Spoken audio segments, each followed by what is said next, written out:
Fala, peregrinos, tudo certo com vocês? Então, nesse vídeo eu vou falar uma verdade dura. O subemprego vai acabar com sua vida e ele vai roubar a sua alma. Mas, diferente do que você está acostumado a ver sobre esse tema, eu vou te passar uma visão do patrão sobre esse tema e não sobre do peão. Mas calma aí, antes de você meter o pau nos comentários aí, sair do vídeo, me xingar, dar dislike, eu espero que você fique um pouquinho aqui para mim entender minha visão. E calma que eu não vou meter o pau em quem trabalha em subemprego não, mas também não vou ser igual a todo vídeo que você viu até hoje. Espero que você pegue essa visão um pouco diferente que eu tenho. Então eu vou responder algumas perguntas aí nesse vídeo. Então, entre elas, eu vou responder por que 90% dos empregos do Brasil são subempregos? O subemprego realmente vai acabar com a sua vida? Por que o brasileiro médio aceita o subemprego? Então, porque sabendo que é um emprego ruim, que não vai te levar a nada, o brasileiro ainda aceita. E qual que seria a solução definitiva para o subemprego? Então, eu vou passar uma visão onde o que eu faria saindo do subemprego, o que, que seria uma possibilidade para você conseguir sair do subemprego. Então, primeiro vamos ver alguns dados aí. O desemprego no Brasil caiu para 6,8% em julho, menor taxa para o mês em 12 anos. Então, quando a gente vê essa manchete, essa chamada, a gente já pensa que bom, o Brasil então ele está crescendo, está diminuindo o número de desempregos, então a gente tá rumo ao crescimento. Porém, quando a gente vai um pouco mais a fundo, a gente começa a ver alguns problemas. Precisamos falar sobre a qualidade dos empregos no Brasil. Então, a gente tem um desemprego baixo, porém a qualidade dos empregos do Brasil está cada vez pior. Temos uma quantidade de vagas aumentando, mas para que tipo de emprego? Que tipo de emprego está sendo oferecido para a população, principalmente para quem está iniciando suas carreiras, que não tem uma qualificação? Nós temos então aqui uma revisão dos dados, indica recuo em número de jovens do Enem, que são aqueles jovens que não estudam e nem trabalham, que são tão massacrados pela sociedade, que são jovens que muitas vezes são tidos como vagabundos, que jovens que não querem nada com a vida. Mas eu ainda vou fazer um vídeo sobre essa questão aí da juventude, das gerações, e vou passar a minha visão sobre isso, que eu acredito que eles estão sendo muitas vezes julgados por culpas e problemas que não são culpa deles. Então aqui, questão da ocupação, então diminuiu a quantidade de jovens nem desocupados. Porém, aumentou a quantidade desses jovens que estão ocupados em trabalhos informais. Ou seja, são jovens que, mesmo que eles estejam ocupados, muitas vezes eles estão trabalhando no emprego sem carteira assinada, eles estão trabalhando em subempregos ou estão fazendo algum bico, algo para conseguir uma renda, mas não é um emprego definitivo. Não estão empregados, estão ocupados. Isso é um problema, porque justamente são as pessoas que precisam entrar no mercado de trabalho. E daí, pensando no mercado de trabalho, nós temos que ver também dados relacionados à justiça do trabalho. Então, em 2022 e 2021, o número de processos trabalhistas no Brasil foi de 3,16 milhões e 2,8 milhões, o que representou um aumento de 15%. Então, a gente pode ver aqui pelo gráfico que diminuiu um pouco durante aquele período fica em casa, porém, hoje a gente já tem um aumento novamente e a tendência é que esse número de processos só aumente. E esse é um grande problema no Brasil também, e eu vou comentar um pouco sobre isso no vídeo. Então a gente pode então começar respondendo a primeira pergunta. Por que 90% dos empregos do Brasil são subempregos? Então o primeiro seria porque a economia. Então nós temos um baixo crescimento econômico. Então a gente tem uma economia que está sempre parada. E isso está muito ligado à desindustrialização no Brasil, né, que eu vou comentar agora, que seria a quantidade de empresas, de indústrias que existem no Brasil. Então, nas últimas décadas, desde a década de 1990, o Brasil ele tem sofrido um processo de desindustrialização, ou seja, está diminuindo a quantidade de indústrias que existem no Brasil. Então, enquanto em 1985 as indústrias representavam 36% do PIB, em 2021 elas representam apenas 11%. E isso aí agrava o problema, porque enquanto em 1995 a nossa indústria representava 2,7% da produção mundial, hoje ela representa apenas 1,28%. Então hoje, você estudar uma engenharia, fazer algum curso ligado a essa área mais industrial, é uma área que não vai ter crescimento ou não vai ter posições no mercado para atender todo mundo, não tem demanda. Então, acaba que é um curso que cursos, né, ligados à engenharia estão sofrendo tanto, né? Até hoje as pessoas falam sobre o engenheiro Uber. Isso é uma realidade, não só do engenheiro, mas de várias profissões que hoje precisam entrar em subempregos ou buscar fazer rendas extras para conseguir complementar a renda, porque somente o curso de faculdade que fez não consegue suprir. Então a gente tem uma desestruturação no Brasil e isso está muito ligado, daí entra a falácia da baixa produtividade brasileira. Então se a gente pegar alguns dados, pegar alguns gráficos, sempre colocam que o brasileiro é improdutivo, que ele não tem uma alta produtividade, que se você comparar a produtividade do brasileiro com a do europeu, a gente tem metade da produtividade. E isso é realidade. O brasileiro ele é improdutivo, mas a gente precisa ver qual que é a raiz dessa improdutividade. Então o brasileiro ele é improdutivo por conta que a gente tem uma baixa capacidade de produção. Então enquanto um europeu, por exemplo, ou um país que tem um poder de compra maior, ele consegue comprar um computador para o seu funcionário de última geração, um computador que seja rápido. Aqui no Brasil, muitas vezes o funcionário vai ter que trabalhar com um computador que demora 15 minutos para ligar, que é um computador lento, que trava para abrir algum software, e isso aí vai acabar baixando a produtividade dele. Como é que você quer que ele trabalhe com a mesma intensidade, com a mesma capacidade, sendo que ele não tem as mesmas ferramentas? Então isso abaixa a produtividade. E isso está ligado a altos problemas já que a gente sabe do Brasil. Então a gente tem também uma dualidade aqui. Então a gente tem as leis trabalhistas e a exploração dos funcionários. Então eu não vou falar também só das leis trabalhistas que os funcionários, né, acabam colocando nos patrões. Eu como empresário já sofri sobre leis trabalhistas e muitas vezes injustas, porém a gente sabe que existe também a exploração dos funcionários. Então tem muita empresa, e a maioria dos subempregos é essa realidade, vão explorar os funcionários ao máximo, vão ver eles como uma peça e vão buscar explorar eles da forma que der, tirar o couro mesmo, até esse funcionário minimamente se pagar dentro dessa empresa. E a gente tem também um problema que todo mundo concorda, que seria a alta carga de impostos. Então, no Brasil, a nossa baixa produtividade, a desindustrialização, a questão dos baixos salários, está tudo ligado à alta carga de impostos.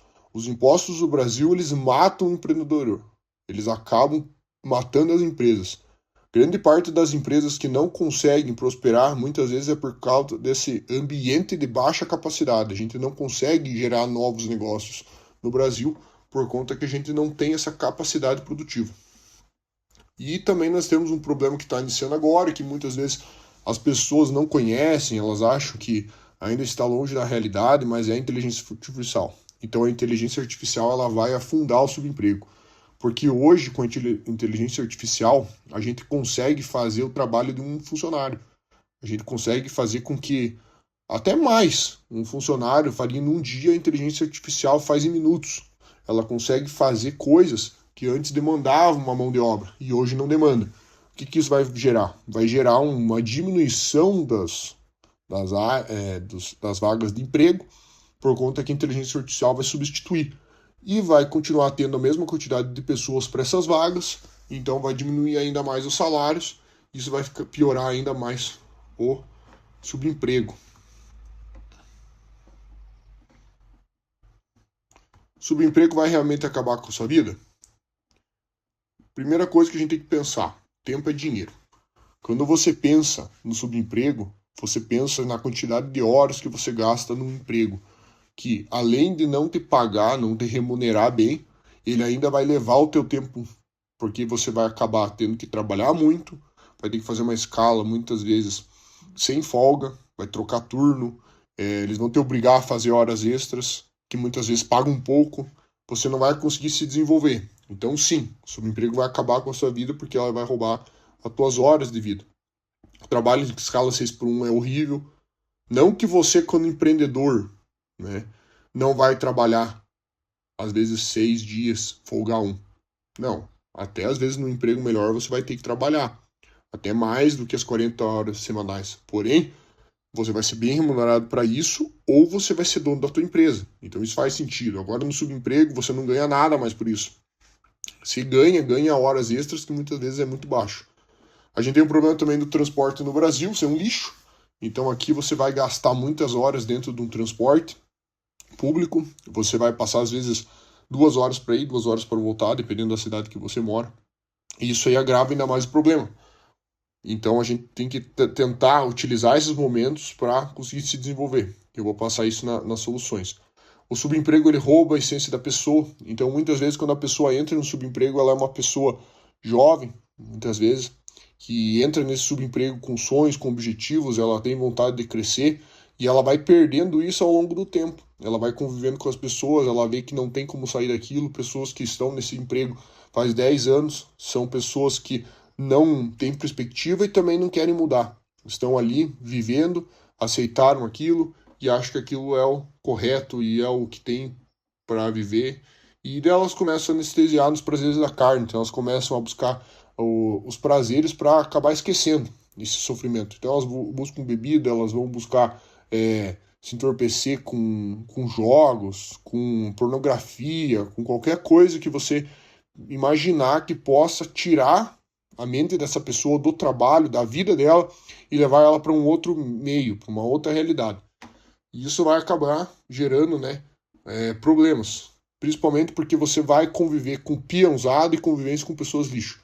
E eu digo isso com propriedade, porque hoje eu trabalho na área agrícola, então eu acabo trabalhando muito com peãozado, que são funcionários diaristas ou mesmo funcionários que a gente tem, mas que acabam sendo pessoas que são chão de fábrica. Nada contra quem trabalha nisso aí, mas na média são pessoas que têm uma convivência com pessoas lixo, são pessoas que são medíocres na forma de pensar, não querem se desenvolver, não buscam fazer mais, são sempre buscando fazer piadas, buscam sempre uma forma de colocar apelidos nas pessoas, não querem nada com nada, estão ali só para ganhar o dinheiro mesmo, tá tudo bom, tudo certo.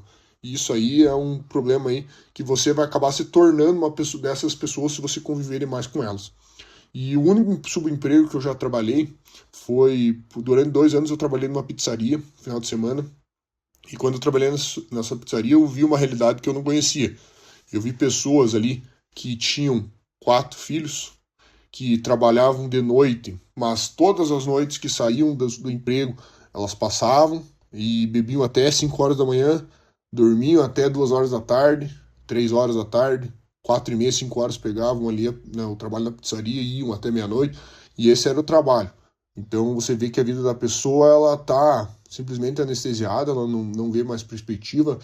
Dentro dessa pizzaria havia muita coisa nojenta, pessoas com atitudes horríveis. Até uma vez trabalhei com uma pessoa que tinha um mandado de busca, porque ela tinha assassinado uma pessoa. Então, dependendo do lugar onde você está trabalhando, você vai se conviver com pessoas que não vão agregar em nada na tua vida e vão cada vez mais roubar a tua essência.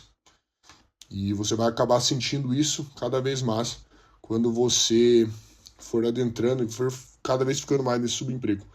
Mas aí fica a pergunta, por que o brasileiro médio aceita o subemprego? Então, o principal motivo é a responsabilidade. Você acaba entrando no subemprego, muitas vezes você conhece uma menina, você começa a morar junto, você começa a ter a responsabilidade da casa, você acaba assumindo a responsabilidade de conseguir prover, de levar o dinheiro para dentro da casa. Você muitas vezes precisa trabalhar para ajudar a família, não tem dinheiro, então você precisa trabalhar. E às vezes o subemprego é o único meio que você vê, é o emprego que vai te dar oportunidade ali, você manda currículo, é a única coisa que você vai conseguir. E você vai ficando, vai ficando, vai ficando. E daí você faz a bela burrada de ter um filho. Você trabalha no subemprego e tem um filho. E isso vai acabar com a tua vida. E eu não sou contra a natalidade, posso até fazer um vídeo sobre isso.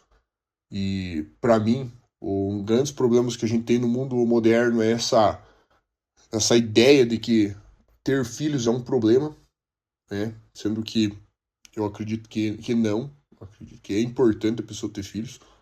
E até vou fazer um vídeo sobre isso. Mas se você trabalha no subemprego, coloca a capa no Batman. Não tenha filhos. Se você ter filhos trabalhando no subemprego, você está assinando o seu papel de fracasso. É muito difícil, porque daí você tem uma responsabilidade grande, você vai ter filho, Você não pode simplesmente largar e tudo vai ficar mais complexo, tudo mais difícil. Tem como resolver, mas aumenta muito a dificuldade. Então não vai ser uma coisa simples. Mas qual seria então a solução definitiva para o subemprego? Então, eu coloquei três soluções aqui que poderiam ser realizadas. A primeira seria a solução do subemprego utópica, que seria a solução do subemprego imaginária, aquelas que eles querem que você acredite que seja a única possível. Tem a solução do subemprego real, que seria coisas que você pode fazer, que você tem que se perguntar, e seria a minha visão que eu faria com a minha experiência de vida. Então a primeira seria a solução do subemprego imaginária, né? Seria o comunismo. Essa seria a solução que o governo quer que você acredite que seja única, que seja o assistencialismo, as bolsas, os auxílios que o governo te dá. E através desses auxílios, dessas esmolas, né, que ele te dá para você sobreviver, ele vai ganhando a tua vida, vai ganhando as tuas finanças, vai ganhando a forma que você pensa, ele vai controlando toda a tua vida através desses migalhas que ele te dá. Mas ele quer que você acredite que a única forma de você conseguir sobreviver é dependendo dele, que ele é teu amigo, que ele quer o teu bem. Mas no fundo, o governo, ele só quer te roubar. E não roubar só o teu dinheiro. Ele quer roubar tudo que você tem. Desde o teu pensamento, desde tudo que você faz, ele quer controlar todas essas coisas. Então, não vá por esse caminho, não acha que eu vou aproveitar, vou ganhar um auxílio aqui, que isso aí vai começar a moldar a forma que você pensa. E isso aí vai fazer com que você não consiga sair mais do subemprego. A solução do subemprego real, então ela vai depender de vários fatores. Você tem que se fazer várias perguntas para conseguir entender qual que seria a melhor forma de você sair do subemprego. A forma que seria para mim é diferente de você, porque nós temos vidas, temos realidades diferentes, moramos em cidades diferentes. Então a primeira pergunta que você tem que se fazer é: a empresa que eu trabalho, ela vai crescer? Tem espaço para eu ganhar mais aqui? Isso focando em empresas pequenas. Empresas grandes, fuja. Se você trabalha no subemprego numa empresa grande, muito difícil você vai sair daquilo. Já busca outra opção. Agora, se você trabalha em uma empresa pequena, você tem que ver a visão dessa empresa. Talvez ali vale a pena você insistir, mas você precisa fazer bem o questionamento. E na maioria dos casos não vai valer a pena. Você tem que fazer também o questionamento que seria: você mora numa cidade grande ou pequena? Essa cidade ela tem indústria ou não tem nada? Então eu, no meu caso, eu moro numa cidade pequena. A minha cidade ela tem indústria, porém as indústrias que tem aqui são indústrias mais ligadas a baixa qualificação industrial.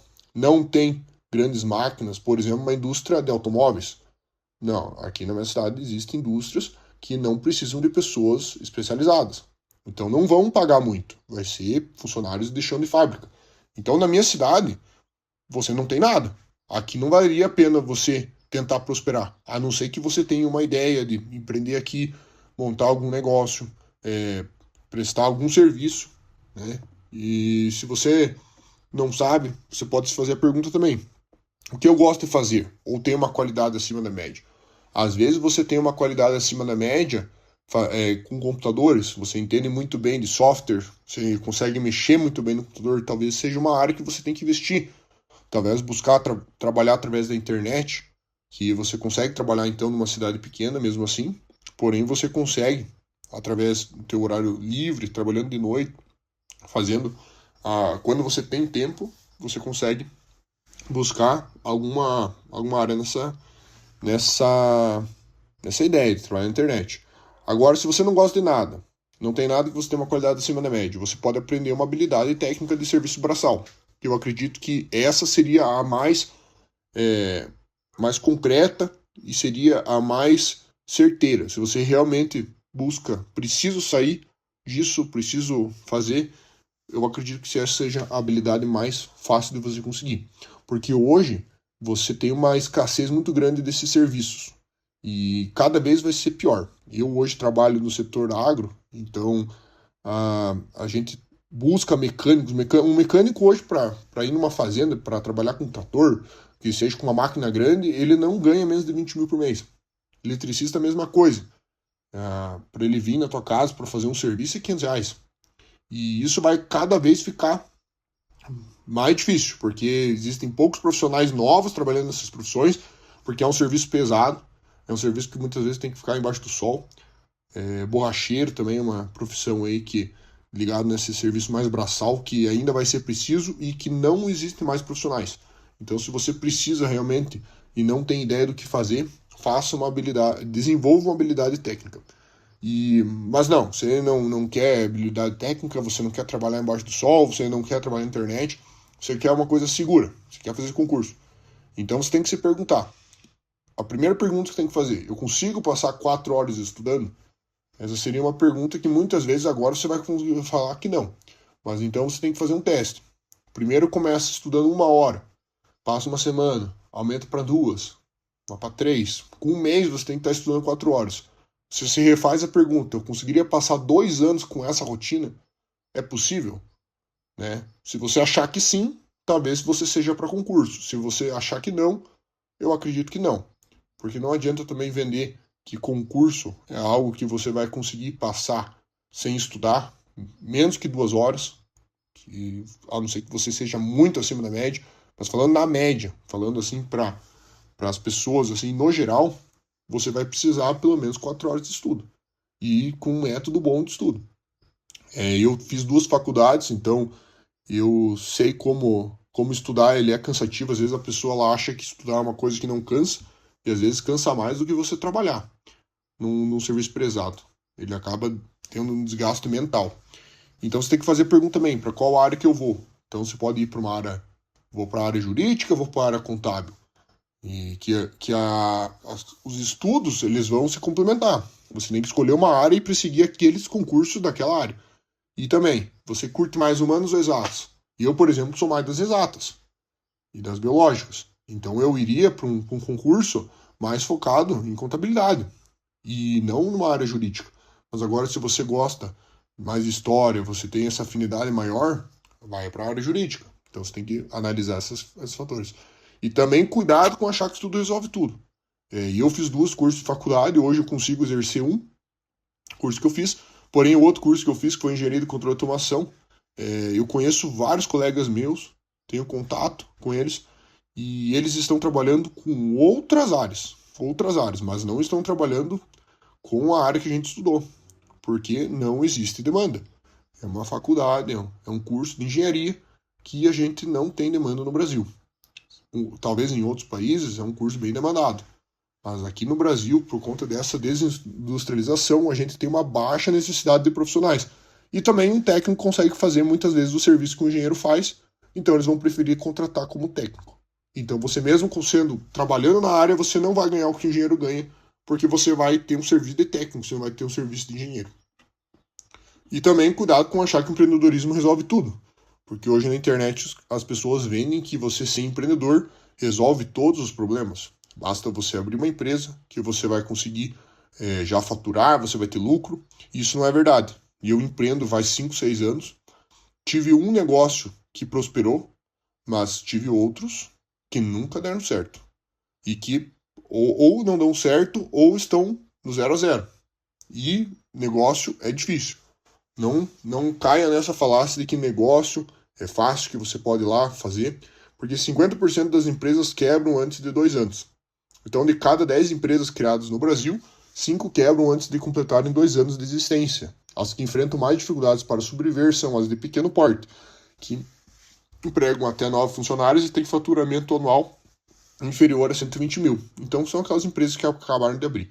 Muitas vezes a pessoa empreende com aquele sonho, ela vai sem nenhuma qualificação, ela não tem reserva, ela não tem caixa para essa empresa dá 3, 4, 5 meses, não faturou o que ela precisava, ela tem que pagar aluguel e ela não vai conseguir então arcar com com os custos que essa empresa vai ter. Mas então, o que eu faria, né? Então, usando a minha experiência, hoje eu empreendo no digital, eu tenho uma empresa física também, ligada à parte agrícola, que nem eu comentei. Eu também tenho algum negócio pequeno também na parte de serviço.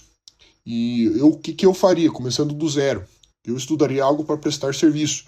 Então eu faria edição de vídeo, designer, copy, qualquer coisa nessa área que começa a fazer um bico. Então eu estudaria ali 1 mês, 2 meses, algo básico, por exemplo, uma edição de vídeo básica, faria algum curso de designer básico e começaria a vender minha hora de trabalho, de serviço, barato, né? Buscando pessoas que querem um trabalho bem básico, conseguiria fazer uma renda já, e eu ia conseguir construir um portfólio, e através desse portfólio, então, eu ia conseguir vender serviços melhores, ia me desenvolvendo, e talvez até conseguiria virar um profissional que ganhasse bem com essas áreas, né? Depois, o que eu faria? Ao mesmo tempo, dava um jeito de aprender um serviço braçal técnico para arrumar um emprego. Então, se eu precisasse realmente de algo mais rápido e eu não pudesse esperar, eu daí já iria para um serviço braçal técnico. Porque eu acredito que aqui, se você fizer um curso técnico, você vai conseguir resolver seus problemas mais rápido do que você buscar prestar um serviço online. Porque serviço online existem bastante pessoas já realizando. Mas um serviço braçal técnico, você vai ter uma possibilidade maior, vai conseguir, às vezes, um trabalho mais fácil, dependendo da região que você mora. Eles precisam desses profissionais, eles buscam até dentro dos cursos técnicos, já para você fazer um estágio ali, já consegue sair ali, já consegue fazer algo que vai te levar para um outro nível, né? Juntaria 6 meses do meu custo de vida aqui. Eu sei que é difícil para muitas pessoas. Se a pessoa mora sozinho, complica ainda mais. Então, isso que é importante você voltar naquele ponto e pensar nas responsabilidades, porque é uma pessoa que mora sozinho e ganha pouco, dificilmente ela vai conseguir, mas esse é o primeiro passo para você conseguir buscar algo melhor na tua vida. É você conseguir ter alguma liberdade. E através de um pouco de dinheiro guardado, você vai ter um pouco mais de liberdade para você conseguir tomar decisões na tua vida que vão levar você a buscar objetivos melhores e conseguir crescer na vida. Porque se você ficar sempre ganhando e gastando, você sempre vai depender daquele salário. Você não vai poder, às vezes, tomar uma decisão que vai fazer com que você cresça muito, mas que você tem que, no curto prazo, sofrer um pouco, né? Então, eu acredito que esse passo que é importante. Eu posso tenho ideia também de fazer vídeos sobre finanças, que eu tenho um histórico já de investimentos, e invisto em criptomoedas, invisto também em outras opções aí de investimento. Então, eu tenho uma ideia também de fazer vídeos relacionados a esse tema aí. Se vocês quiserem, coloquem nos comentários ideias de temas que vocês gostariam de ver aqui no canal, que eu vou juntando essas ideias e a gente vai construindo esses vídeos aí. E também partiria para concurso empreendedorismo. Então, depois de fazer todos esses passos, eu partiria então para concurso empreendedorismo, que eu acredito que seja as coisas que valem a pena fazer hoje em dia. Então, se você quer algo mais seguro, partiria para um concurso, mas aí você já teria, pelo menos ali, já teria saído do subemprego, então você conseguiria já buscar algo melhor. Então, aqui você já saiu do subemprego. Empreendedorismo, se você tivesse uma boa ideia, que realmente valesse a pena, eu partiria para o empreendedorismo, mas pensaria muito bem antes de fazer, porque o empreendedorismo ele não é algo fácil como vende. Talvez uma coisa na internet com baixo investimento, talvez valeria a pena. Então, teria que pensar muito bem nisso, e seria essa então a minha visão. Passei um pouco da minha história aí, da minha visão de vida. Esse é o primeiro vídeo do canal. Espero que tenham gostado. Deixa nos comentários aí novamente sugestões de vídeo, o que vocês gostariam de ver no canal, ligado a finanças, emprego, empreendedorismo, concursos, né? Não sou concursado, mas tenho um histórico de estudo aí durante a minha vida. Então, o que vocês achariam interessante de trazer aqui para o canal, vocês podem colocar nos comentários. Não deixe de se inscrever também. E também ativa o sininho de notificação e curta o vídeo aí, se você achou que alguma coisa agregou na tua vida. Se vemos aí na próxima e até mais.